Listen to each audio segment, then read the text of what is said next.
Hello, good evening everyone. This is Dr. Kiran Kumar Gulwe, orthoptist, keratoconus specialist and vision therapist. आजकल के जो बच्चे हैं उनमें बहुत सारे बच्चों में स्पेक्टिकल ग्लासेस आने लगे हैं। जैसे कि हम नोटिस करते हैं पेरेंट्स को पता ही नहीं चलता, लेकिन जब स्कूल में भेजते हैं उन बच्चों में जो है बच्चों को दूर का नज़र नहीं दिखाई दे रहा है बोल के टीचर्स कंप्लेंट करने की वजह से तब जाके पेरेंट्स को अवेयरनेस बढ़ता है कि हाँ बच्चों को कुछ इशू है, उसकी वजह से इसको नहीं दिख रहा है दूर का। सो उसी चीज़ के लिए हम बच्चों में किस वे में हम एग्जामिनेशन करते हैं, मतलब बड़ों का अलग रहता है एग्जामिनेशन का तरीका और छोटे बच्चों में जो है अलग सा रहता है, क्योंकि छोटे बच्चों को बोलना नहीं आता है। उस चीज़ के लिए हम 2 से 3 बार क्रॉस एग्जामिनेशन करके उनको चश्मे का पावर कुछ आता है तो उनको देते हैं।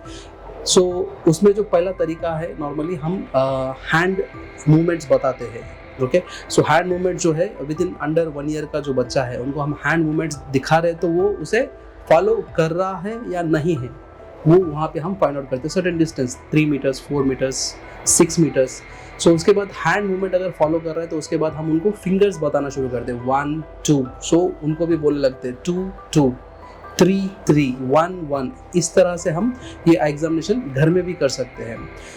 अगर उनको इश्यूज आ रहे हैं, स्कूल में जा रहे हैं बच्चे, उनको उनके लिए जो है रेटिनोस्कोप बोल के जो इंस्ट्रूमेंट रहता है उसके थ्रू हम एग्जामिन करते हैं। जैसे कि इस रेटिनोस्कोप को यहाँ से जो है एक बीम आता है, बीम को हमारे आई के अंदर एक रिफ्लेक्स आता है और रिफ्लेक्स को न्यूट्रल करने का तरीका रहता है।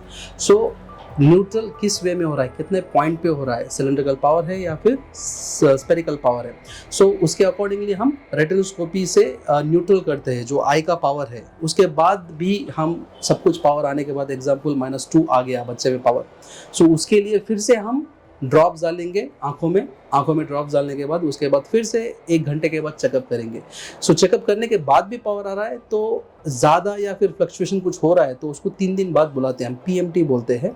सो पावर ज़्यादा फ्लक्चुएशन नहीं हो रहा है तो उसी दिन हम थोड़ा अंडर करेक्टेड पावर करके उनको चश्मा दिया जाता है। सो इस तरह हम 2-3 बार क्रॉस चेक करते हुए बच्चों को अगर चश्मे का पावर है तो इस वे में हम चश्मा दिया जाता है। अगर इस तरह का अगर कुछ इश्यूज लग रहा है आपके बच्चों में, सो आपके नज़दीकी कोई आई क्लिनिक या नॉर्मली हम बोलते हैं पीडियाट्रिक ऑप्थेल्मोलॉजिस्ट या फिर पीडियाट्रिक विजन थेरेपिस्ट या फिर पीडियाट्रिक ऑप्टोमेट्रिस्ट बोलते हैं, इनके पास जाके आप बच्चों का एग्जामिनेशन कर सकते हैं। अगर आप हमारे पास आना चाहते हो तो नीचे जो नंबर दिया गया है उस पर कॉल करके आप अपॉइंटमेंट बुक कर सकते हैं।